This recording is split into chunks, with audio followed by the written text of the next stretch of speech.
সিম না হইলেও নিম্ন 25-30 কেজি খাওয়া হয়ে গেছে।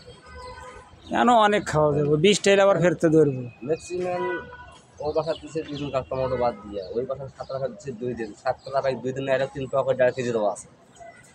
এই আমাকে ভ্যারাইটির কম বেশি সবাকে কম বেশি দেওয়া আছে, এইভাবে সবাকে দিয়ে খাইছি, তারপর বাদ দিই খালি আপনার পারি নাই, ভাবি নাই, পারি নাই, আমরা তো আর পাক করে রাখতে পারি না। তাতে আপনার প্রবলেম আছে যে পাক করে খানতে পার, আমি টমেটো উড়াই দিই, ওরা নিয়ে যা